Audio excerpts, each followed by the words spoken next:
ক্ষমা হওয়ার সুযোগ আছে। যত ছোট হুজুরে হোক, যদি সে কোরআনের পক্ষে তার কাজগুলো যায়, তাহলে সে যত হুজুর ছোট হুজুর দিয়ে জানাজার নামাজ পড়াক, যত ছোট হুজুর দিয়ে তওবা পড়াক, সে সাকসেস, সে সফল।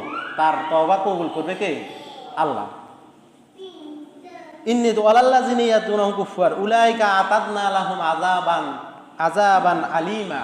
আল্লাহ বলতেছে কি যে না, আমি তো যেই ব্যক্তি তওবা কবুল করব না আর যে কাফের অবস্থা মৃত্যুবরণ করবে, তার জন্য তো আমি আগে রেডি করে রাখছি কি? যন্ত্রণাদায়ক আযাব, যন্ত্রণাদায়ক আযাবান আলিমা, যন্ত্রণাদায়ক শাস্তি প্রস্তুত করে রেখেছি। কোরআনের কথা।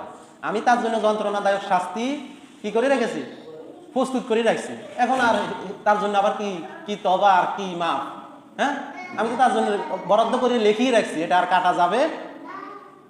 লেখি ফেলাইছে আল্লাহ, সিল মারি দিছে। এখন আর কোনো এটা কোনো ইয়ে করার সুযোগ আসেনি, কোনো ঘুষ দিয়ে কোনো মাপ নেওয়ার সুযোগ আসেনি, বলেন আসেনি? কিন্তু সাথে সাথে যখন লেখার আগে, আল্লাহ তাআলা কলমে মারার আগে, সিল মারার আগে আপনি অনুতপ্ত হয়েছেন, অনুশোচনা হয়েছেন, ক্ষমা করে দিছে কে?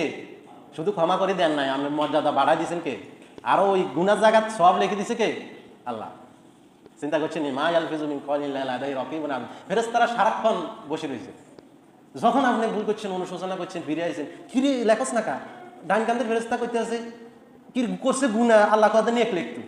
বাম কান্দের ফেরেশতা কইতে কি কস, হে তো গুনাহ করছে, গুনাহ লিখতো। কথা আল্লাহর কাছে যায়, চলো চলো বলো চলো আল্লাহর কাছে ফিরে যেতে। আল্লাহ কি লিখতাম? ওইটা কয় একটা, আমি একটা, আমরা দুজনে তর্ক লাগি গেছি। এখন আল্লাহ কইতেছে তোর হেরা অন্তর দেখছিস নি? হে ভুল করার সাথে সাথে অনুশোচনা হয়েছে আল্লাহ, তার অন্তর চলে গেছে কোথায়?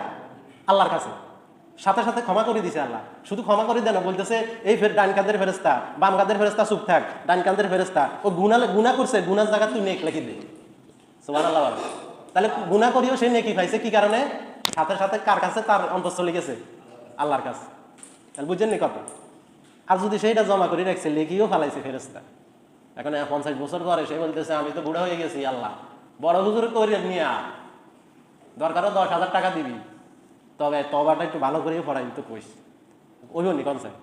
তাহলে কারো হক মারলে, কারো উপরে জুলুম করলে, অত্যাচার করলে, কারোরে মাফে কম দিলে, কারোর ঠকাইলে, কারো ক্ষতি করলে, সেটা তো এসেও মারাত্মক।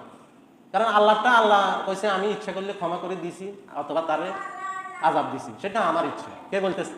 তবে সেটারও গ্যারান্টি নাই। আপনারা লিখিত দেন যে আমি ক্ষমা করে দুমু, কিন্তু এরকম বলছেন বলেন? কিন্তু যেটা বন্দার হক, বন্দার উপরে যেটা নষ্ট হয়েছে, সেটা কিভাবে দিব? সেটার কোনো সুযোগ আছে না। সেটা যদি আপনি সাথে সাথে দুইভাবে করবেন।